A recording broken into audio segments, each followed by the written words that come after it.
ನಮಸ್ಕಾರ ವೀಕ್ಷಕರೇ, ಎಲ್ಲ ವೀಕ್ಷಕರಿಗೂ ಸರ್ವಜ್ಞಾನ ಫಾರ್ ಯು ಚಾನಲ್ಗೆ ಸ್ವಾಗತ. ಈ ವಿಡಿಯೋದಲ್ಲಿ ನಿಮಗೆ ಬಹಳ ವಿಶೇಷವಾದಂಥ ಮಾಹಿತಿಯನ್ನು ತೊಗೊಂಡು ಬಂದಿದ್ದೀನಿ. ಈ ವಿಡಿಯೋದಲ್ಲಿ ನಿಮಗೆ 3 ವಿಷಯಗಳ ಬಗ್ಗೆ ನಾನು ನಿಮಗೆ ಇಲ್ಲಿ ಸಂಪೂರ್ಣವಾದಂಥ ಮಾಹಿತಿಯನ್ನು ತಿಳಿಸ್ಕೊಡ್ತಾ ಇದ್ದೀನಿ. ಈ ವಿಡಿಯೋನ ಸ್ವಲ್ಪನೂ ಕೂಡ ಸ್ಕಿಪ್ ಮಾಡದೆ ನೀವು ನೋಡಿದರೆ ಮಾತ್ರ ನಿಮಗೆ ಇರುವ ಪ್ರತಿಯೊಂದು ಪ್ರಶ್ನೆಗಳಿಗೂ ಉತ್ತರ ಸಿಗುತ್ತೆ. ವೀಕ್ಷಕರೇ, ವಿಡಿಯೋನ ಶುರು ಮಾಡೋಕ್ಕಿಂತ ಮೊದಲು ತಾವು ಇನ್ನೂ ನನ್ನ ಚಾನಲ್ಗೆ ಸಬ್ಸ್ಕ್ರೈಬ್ ಆಗಿಲ್ಲ ಅಂತಂದರೆ ಸಬ್ಸ್ಕ್ರೈಬ್ ಮಾಡ್ಕೊಳ್ಳಿ, ಬೆಲ್ಲೈಕನ್ನ ಕ್ಲಿಕ್ ಮಾಡ್ಕೊಳ್ಳಿ. ನಾನು ಅಪ್ಲೋಡ್ ಮಾಡೋ ಎಲ್ಲ ನೋಟಿಫಿಕೇಷನ್ಗಳು ನಿಮಗೆ ನೋಟಿಫಿಕೇಷನ್ ಬರ್ತಾ ಇರುತ್ತೆ. ಹೌದು ವೀಕ್ಷಕರೇ, ಇಲ್ಲಿ ನೋಡಿ, ಈ ವೆಬ್ಸೈಟು ಲಿಂಕನ್ನು ನಾನು ನಿಮಗೆ ಪ್ರೊವೈಡ್ ಮಾಡ್ತೀನಿ. ಅದಕ್ಕೂ ಮೊದಲು ನಾನು ನಿಮಗೆ 3 ವಿಷಯಗಳ ಬಗ್ಗೆ ಮಾಹಿತಿಯನ್ನು ಕೊಡ್ತೀನಿ ಅಂತ ಹೇಳಿದ್ದೀನಿ. ಇವಾಗ ನಾನು ಮೊದಲನೇದಾಗಿ ಗೃಹಜ್ಯೋತಿ ಅಪ್ಲಿಕೇಶನ್ ಅಥವಾ ಅರ್ಜಿ ಹಾಕಲಿಕ್ಕೆ ಬೇಕಾಗಿರುವ ದಾಖಲೆಗಳು ಯಾವುವು ಅದ್ರ ಬಗ್ಗೆನೂ ನಿಮಗೆ ಮಾಹಿತಿ ಕೊಡ್ತೀನಿ. ಅದು ಬೇಕಾಗಿರುವ ದಾಖಲೆಗಳು ಅಂತಂದರೆ ಆಧಾರ್ ಕಾರ್ಡ್ ಬೇಕಾಗತ್ತೆ, ರೆಂಟ್ ಅಗ್ರಿಮೆಂಟ್ ಬೇಕಾಗತ್ತೆ, ಕರೆಂಟ್ ಬಿಲ್ ಬೇಕಾಗತ್ತೆ, ನಂತರ ಆಧಾರ್ ಕಾರ್ಡಿಗೆ ಲಿಂಕ್ ಇರುವಂಥ ಅಥವಾ ರಿಜಿಸ್ಟರ್ ಆಗಿರುವಂಥ ಮೊಬೈಲ್ ನಂಬರ್ ಬೇಕಾಗಿರುತ್ತೆ. ಇದು ಮೊದಲನೇ ಮಾಹಿತಿ ನಿಮಗೆ ಕೊಡ್ತಾ ಇದ್ದೀನಿ. ಇನ್ನು ಎರಡನೇದು ಏನಪ್ಪ ಅಂತಂದರೆ ಅರ್ಜಿ ಹಾಕುವ ಮಾಹಿತಿ ಕೂಡ ನಾನು ನಿಮಗೆ ಇಲ್ಲಿ ತಿಳಿಸ್ಕೊಡ್ತೀನಿ. ಸೊ ಅದನ್ನು ನಾನು ನಿಮಗೆ ನೆಕ್ಸ್ಟ್ ಸ್ಟೆಪ್ಪಲ್ಲಿ ತಿಳಿಸ್ಕೊಡ್ತೇನೆ. ಮೂರನೇದು ಏನಪ್ಪ ಅಂತಂದರೆ ನಿಮಗಿರುವ ಪ್ರಶ್ನೆಗಳು ಬಹಳ ಇರ್ತವೆ. ನಾವು ಬಾಡಿಗೆದಾರರು ಇರ್ತೀವಿ ಅಥವಾ ಯಜಮಾನರು ಇರ್ತೀವಿ, ನಾವು ಏನಂತ ಸೆಲೆಕ್ಟ್ ಮಾಡಬೇಕು, ಪ್ರತಿಯೊಂದನ್ನು ನಿಮಗೆ ಈ ವಿಡಿಯೋದಲ್ಲಿ ಸಂಪೂರ್ಣವಾದ ಮಾಹಿತಿಯನ್ನು ನಾನು ನಿಮಗೆ ಒದಗಿಸಿಕೊಡಬೇಕು ಅಂತಲೇ ಈ ವಿಡಿಯೋನ ವಿಶೇಷವಾಗಿ ಮಾಡ್ತಾಯಿದ್ದೀನಿ. ಈ ವಿಶೇಷವಾದ ಮಾಹಿತಿನ ಎಲ್ಲರಿಗೂ ಮುಟ್ಟಬೇಕು ಅಂತಲೇ ನನ್ನ ಯೋಚನೆ ಕೂಡ ಇದೆ. ಮತ್ತು ಬಹಳಷ್ಟು ಜನರು ಕೂಡ ಕ್ವಶನ್ಗಳು ಕೇಳ್ತಾ ಇದ್ದಾರೆ, ಏನು ನಾವು ಬಾಡಿಗೆದಾರರಿದ್ದರೆ ಯಾವ ಥರ ಹಾಕಬೇಕು, ಯಾವ ಥರ ಇಲ್ಲ ಅಂತ ಹೇಳಿ. ಸೊ ಅದನ್ನು ನಾನು ನಿಮಗೆ ಇವಾಗ ಕ್ಲಿಯರ್ ಮಾಡಿ ತೋರಿಸ್ಬಿಡ್ತೀನಿ, ಓಕೆನಾ. ಇಲ್ಲಿ ನೋಡಿ, ನಾನಿವಾಗ ಹೊಸ ವೆಬ್ಸೈಟಿಗೆ ಬಂದಿದ್ದೇನೆ, ಖಾತರಿ ಯೋಜನೆಗಳು ಅಂತ ಹೇಳಿ. ಈ ವೆಬ್ಸೈಟಲ್ಲಿ ಗೃಹಜ್ಯೋತಿ ಅಂತ ಇದೆ ನೋಡಿ. ಇಲ್ಲಿ ಈ ಗೃಹಜ್ಯೋತಿ ಕ್ಲಿಕ್ ಮಾಡಿದ ನಂತರ ಇಲ್ಲಿ ನಿಮಗೆ ಹೊಸ ವಿಂಡೋ ಓಪನ್ ಆಗುತ್ತೆ. ರೀಡೈರೆಕ್ಟ್ ಆಗಿ ಇದು ಪರ್ಟಿಕ್ಯುಲರ್ಲಿ ಸೇವಾ ಸಿಂಧುವಿನಲ್ಲಿ ಒಂದು ಅಪ್ಲಿಕೇಶನ್ ಓಪನ್ ಆಗುತ್ತೆ. ಇದಕ್ಕೆ ಇಲ್ಲಿ ನೋಡಿ, ಗೃಹಜ್ಯೋತಿ ಯೋಜನೆ ಅರ್ಜಿ ಅಂತ ಹೇಳಿ ಬಂದಿದೆ. ಇಲ್ಲಿ ನಿಮಗೆ ಆಪ್ಷನ್ಗಳು ಕೊಟ್ಟಿರ್ತಾರೆ. ಇಲ್ಲಿ ನೋಡಿ, ಇಂಗ್ಲೀಷ್ ಲ್ಯಾಂಗ್ವೇಜ್ ಬೇಕಾ ಅಥವಾ ಕನ್ನಡ ಲ್ಯಾಂಗ್ವೇಜ್ ಬೇಕಾ ನೀವು ಸೆಲೆಕ್ಟ್ ಮಾಡ್ಕೊಳ್ಳಿ, ಓಕೆನಾ. ಇಲ್ಲಿ ನೋಡಿ, ನಿಮ್ಗೆ ಇವಾಗ ಲ್ಯಾಂಗ್ವೇಜ್ ಸೆಲೆಕ್ಟ್ ಆದ ನಂತರ ಎಸ್ಕಾಮ್ ನೇಮ್, ನಿಮ್ಮ ಕರೆಂಟು ಬಿಲ್ಲು ಯಾವ ಯೂನಿಟಿಗೆ ಯಾವ ವಿಭಾಗಕ್ಕೆ ಸಂಬಂಧಪಡುತ್ತೆ ಅನ್ನೋದನ್ನು ನೀವಿಲ್ಲಿ ಸೆಲೆಕ್ಟ್ ಮಾಡ್ಕೋಬೇಕಾಗತ್ತೆ. ಈ 6 ಆಪ್ಷನ್ನಲ್ಲಿ ನಿಮ್ಮ ವಿಭಾಗ ಯಾವುದು ಅಂತ ಹೇಳಿ ಸೆಲೆಕ್ಟ್ ಮಾಡ್ಕೊಳ್ಳಿ. ಸೆಲೆಕ್ಟ್ ಮಾಡಿಕೊಂಡ ನಂತರ ಇಲ್ಲಿ ಅಕೌಂಟ್ ಐ ಡಿ ಅಥವಾ ಕನೆಕ್ಷನ್ ಐ ಡಿ ಅಂತ ಇರುತ್ತೆ. ಇದು RR ನಂಬರ್ ಅಲ್ಲ, ಹಾಗಾಗಿ ನೀವು ಅದನ್ನು RR ನಂಬರ್ ಅಂತ ಹೇಳಿ ಪರಿಗಣಿಸಬೇಡಿ. ಇಲ್ಲಿ ನಾನು ನಿಮಗೆ ಪಕ್ಕದಲ್ಲಿ ಕರೆಂಟ್ ಬಿಲ್ಲನ್ನು ಡಿಸ್ಪ್ಲೇ ಮಾಡ್ತಾ ಇದ್ದೀನಿ ನೋಡಿ. ಇಲ್ಲಿ ವಿಭಾಗ ಇದೆ, ಸಂಕೇತ ಸ್ಥಳ ಇದೆ, ನಂತರ ಗ್ರಾಹಕರ ಐ ಡಿ ಅಂತ ಇದೆ ನೋಡಿ. ಇದು ಕನೆಕ್ಷನ್ ಐ ಡಿ, ಓಕೆನಾ.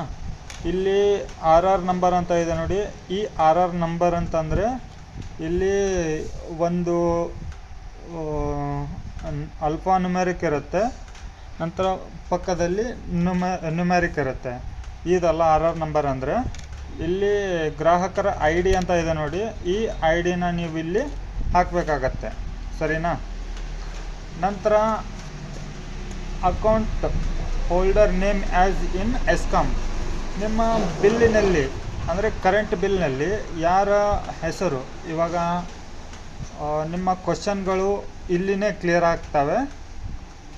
ಇವಾಗ ನೀವು ಸ್ವಂತ ಮನೆಯವರಿದ್ದರೆ ಅಥವಾ ಬಾಡಿಗೆದಾರರಿದ್ದರೆ ಇಲ್ಲಿ ಮೆನ್ಷನ್ ಮಾಡೋದು ಏನಿದೆ ಅಂತಂದರೆ ಕರೆಂಟ್ ಬಿಲ್ಲಲ್ಲಿ ಯಜಮಾನ್ರದೇ ಇರುತ್ತೆ. ಅವರು ಬಾಡಿಗೆದಾರರು ಇರ್ಬೋದು ಅಥವಾ ಸ್ವಂತ ಮನೆಯವರು ಇರ್ಬೋದು. ಕರೆಂಟ್ ಬಿಲ್ಲಲ್ಲಿ ಯಜಮಾನ್ರದ್ದೇ ಇರುತ್ತೆ ಅಥವಾ ಕರೆಂಟ್ ಬಿಲ್ಲಲ್ಲಿ ಯಾರು ಇರ್ತಾರೋ ಅವರೇ ಯಜಮಾನ್ರು ಅಂತಲೇ ತಿಳ್ಕೊಬೇಕು, ಸರಿನಾ.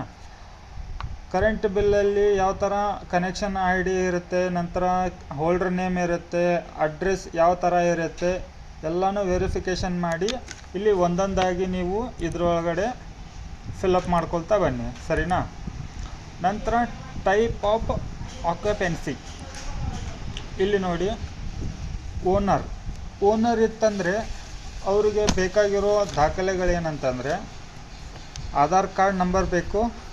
ನಂತರ ಆಧಾರ್ ಕಾರ್ಡ್ದಲ್ಲಿ ಯಾವ ಥರ ಹೆಸರಿದೆಯೋ ಅದೇ ಹೆಸರನ್ನು ನೀವು ಇಲ್ಲಿ ಸೆಲೆಕ್ಟ್ ಮಾಡಿದ ನಂತರ ಮೆನ್ಷನ್ ಮಾಡಬೇಕಾಗತ್ತೆ, ಸರಿನಾ.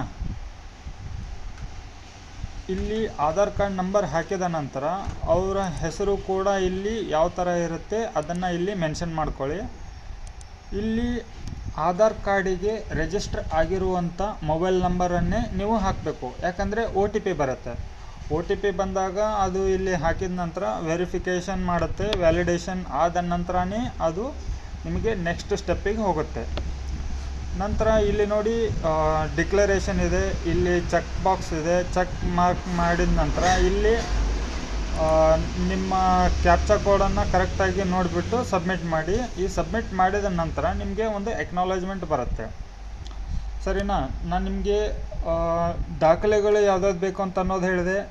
ನಂತರ ನಿಮಗೆ ಅರ್ಜಿ ಹಾಕೋ ರೀತಿಯೂ ಕೂಡ ನಾನು ನಿಮಗೆ ತೋರಿಸಿದ್ದೇನೆ. ಬಟ್ ನಾನಿಲ್ಲಿ ಲೈವ್ ಆಗಿ ಹಾಕ್ತಾಯಿಲ್ಲ, ಯಾಕಂದರೆ ಇನ್ನೂ ಆಫಿಷಿಯಲಿ ಯಾವುದು ಅನೌನ್ಸ್ಮೆಂಟ್ ಆಗಿಲ್ಲ. ಆಫಿಷಿಯಲಿ ಅನೌನ್ಸ್ಮೆಂಟ್ ಆದ ನಂತರ ಹಾಕ್ಬೋದು ಅಂತ ಅನ್ನೋದನ್ನು ನಾನು ನಿಮಗೆ ಯಾವ ಥರ ಹಾಕೋದು ಅಂತಲೂ ಕೂಡ ನಾನು ನಿಮಗೆ ಒಂದು ಪರ್ಟಿಕ್ಯುಲರ್ಲಿ ವಿಡಿಯೋ ಮಾಡಿ ತೋರಿಸ್ತೀನಿ. ಅದು ನೆಕ್ಸ್ಟ್ ವಿಡಿಯೋದಲ್ಲಿ ನಾನು ನಿಮಗೆ ತೋರಿಸ್ತೀನಿ. ನಂತರ ಇಲ್ಲಿ ನೋಡಿ ನಿಮಗಿರೋ ಪ್ರಶ್ನೆಗಳು, ಬಾಡಿಗೆದಾರರಿದ್ದರೆ ಕರೆಂಟ್ ಬಿಲ್ಲಲ್ಲಿ ಇರುವ ಎಲ್ಲ ಮಾಹಿತಿಗಳು ಕರೆಕ್ಟಾಗಿ ಹಾಕಿ, ಸರಿನಾ. ಕರೆಂಟ್ ಬಿಲ್ಲು ಅಲ್ಲಿ ಏನು ಮಾಹಿತಿ ಇರುತ್ತೋ ಅದೇ ಮಾಹಿತಿನ ಅಲ್ಲಿ ಈ 3 ಸೆಕ್ಷನಲ್ಲಿ ಕರೆಂಟ್ ಬಿಲ್ಲಲ್ಲಿ ಏನಿರುತ್ತೋ ಅದನ್ನೇ ಹಾಕಬೇಕಾಗತ್ತೆ ನೀವು ಇಲ್ಲಿ. ಬಾಡಿಗೆದಾರರಿರಲಿ ಅಥವಾ ಓನರ್ ಇರಲಿ, ಮನೆ ಓನರ್ ಇರಲಿ ಅಥವಾ ಮನೆಗೆ ಬಾಡಿಗೆದಾರರಿರಲಿ, ಅದು ಎಲ್ಲ ಇಲ್ಲಿ ಕರೆಕ್ಟಾಗಿ ಇನ್ಫಾರ್ಮೇಷನ್ ಕರೆಂಟ್ ಬಿಲ್ಲಲ್ಲಿ ಏನಿದೆಯೋ ಅದನ್ನೇ ಹಾಕಬೇಕಾಗತ್ತೆ. ಇಲ್ಲಿ ಮಾತ್ರ ನೀವು ಇವಾಗ ಓನರ್ ಇದ್ದರೆ ಓನರ್ ಆ್ಯಸ್ ಇಟ್ ಈಸ್ ಏನು ಡೀಟೇಲ್ ಇರುತ್ತೋ ಅದೇ ಡೀಟೇಲನ್ನು ಈ 3 ಬಾಕ್ಸಲ್ಲಿ ನೀವು ಫಿಲಪ್ ಮಾಡಬೇಕಾಗತ್ತೆ. ಒಂದು ವೇಳೆ ನೀವು ಬಾಡಿಗೆದಾರರು ಅಥವಾ ಲೀಸಿಗೆ ಇದ್ರಂದರೆ ಇಲ್ಲಿ ನೀವು ಮೇಲೆ ಕರೆಂಟ್ ಬಿಲ್ಲಲ್ಲಿ ಯಜಮಾನ್ರದ್ದೆಲ್ಲ ಡೀಟೇಲನ್ನು, ಮನೆ ಯಜಮಾನ್ರ ಡೀಟೇಲನ್ನು ನೀವು ಮೇಲೆ ತುಂಬಬೇಕಾಗತ್ತೆ. ಕೆಳಗಡೆ ಏನಿದೆ ಅಲ್ವ ಬಾಡಿಗೆದಾರರ ಮಾಹಿತಿ, ಆಧಾರ್ ಕಾರ್ಡ್ದಲ್ಲಿ ಅವರ ನಂಬರು, ಆಧಾರ್ ಕಾರ್ಡ್ ಹೆಸರು, ನಂತರ ಅವರ ಮೊಬೈಲ್ ನಂಬರು, ಈ 3ಅನ್ನು ನೀವು ಇಲ್ಲಿ ಮೆನ್ಷನ್ ಮಾಡಬೇಕಾಗತ್ತೆ. ನಾನು ನಿಮಗೆ ಈ ಪಕ್ಕದಲ್ಲಿರುವಂಥ ಕರೆಂಟ್ ಬಿಲ್ಲಲ್ಲಿ ಯಾವ ಥರ ಮಾಹಿತಿ ಇದೆಯೋ ಅದನ್ನು ಕೂಡ ನಾನು ನಿಮಗೆ ತಿಳಿಸ್ಕೊಟ್ಟಿದ್ದೇನೆ. ಮತ್ತು ನಿಮಗಿರೋ ಪ್ರಶ್ನೆ, ನಿಮಗಿರೋ ಡೌಟು ಅದನ್ನು ಕೂಡ ನಾನು ನಿಮಗೆ ಇಲ್ಲಿ ಕ್ಲಿಯರ್ ಮಾಡಿದ್ದೇನೆ. ವೀಕ್ಷಕರೇ, ಇಲ್ಲಿ ನೋಡಿ ಇವಾಗ ಪ್ರೆಸೆಂಟ್ ಏನು ಮಾಹಿತಿ ಇದೆಯೋ ಅದ್ರ ಬಗ್ಗೆ ಮಾತ್ರ ನಾವು ಇಲ್ಲೇ ಮಾಹಿತಿ ಕೊಡಲಿಕ್ಕಾಗತ್ತೆ. ಯಾಕಂದರೆ ಮುಂದೆ ಬರುವ ಸಮಸ್ಯೆಗಳ ಅಥವಾ ಏನಾದರೂ ಚೇಂಜಸ್ಗಳಿತ್ತಂದರೆ ಅದು ನಮಗೆ ಗೊತ್ತಾಗೋದಿಲ್ಲ, ಅದರದ್ದು ಮಾಹಿತಿ ಕೂಡ ನಮಗೆ ಇರೋದಿಲ್ಲ. ಹಾಗಾಗಿ ಪ್ರೆಸೆಂಟ್ ಏನು ಮಾಹಿತಿ ಇದೆಯೋ ಅದನ್ನು ಮಾತ್ರ ನಾನು ನಿಮಗೆ ಈ ವಿಡಿಯೋದಲ್ಲಿ ಎಜುಕೇಷನ್ ಪರ್ಪಸ್ಗಾಗಿ ಮಾತ್ರ ಮಾಡ್ತಾ ಇರ್ತೀವಿ ನಾವು. ಹಾಗಾಗಿ ನಮಗೂ ಕೂಡ ಪ್ರೆಸೆಂಟ್ ಮಾಹಿತಿ ಏನಿರುತ್ತೋ ಅದನ್ನು ಮಾತ್ರ ನಾವು ನಿಮಗೆ ಒದಗಿಸ್ಕೊಳ್ಳಲಿಕ್ಕೆ ಆಗುತ್ತೆ, ಸರಿನಾ.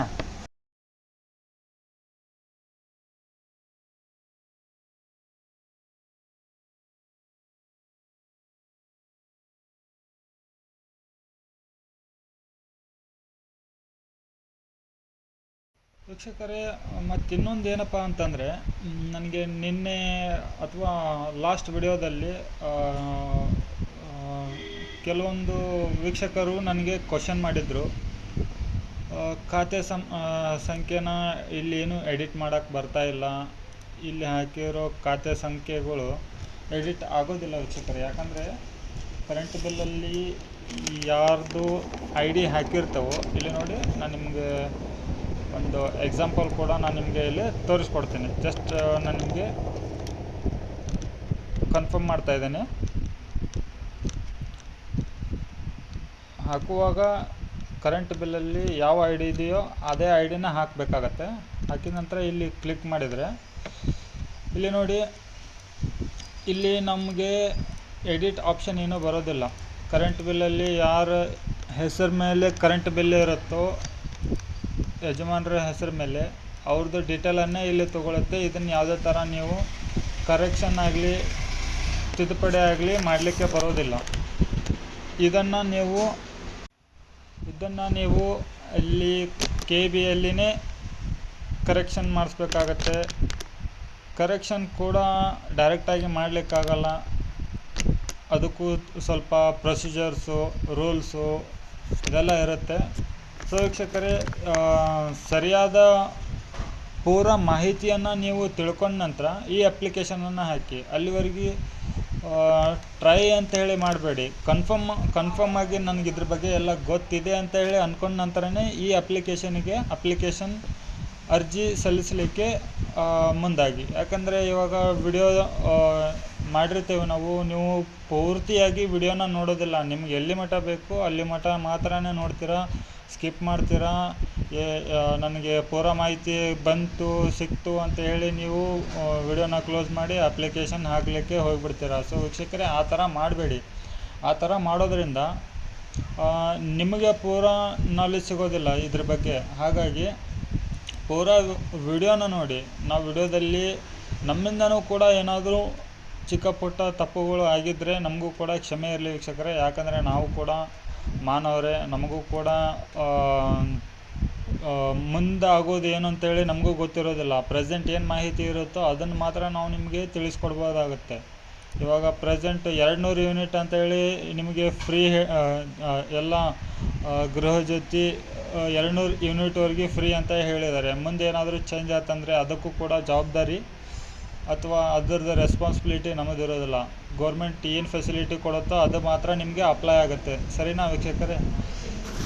ಇಲ್ಲಿ ನಾನು ನಿಮಗೆ ಎಲ್ಲ ಡೌಟ್ಗಳನ್ನು ಕ್ಲಿಯರ್ ಮಾಡಿದ್ದೇನೆ ಅಂತೇಳಿ ಅಂದ್ಕೊಂಡಿದ್ದೇನೆ ವೀಕ್ಷಕರೇ. ವಿಡಿಯೋದಲ್ಲಿ ಏನಾದರೂ ಡೌಟ್ ಇತ್ತಂದರೆ ಅಥವಾ ನಿಮ್ಗೇನಾದರೂ ಇನ್ನೂ ಏನಾದರೂ ಮಾಹಿತಿ ಬೇಕು ಅಂತಂದರೆ ನನ್ನ ಕಮೆಂಟ್ ಬಾಕ್ಸಲ್ಲಿ ಕಮೆಂಟ್ ಮಾಡಿ.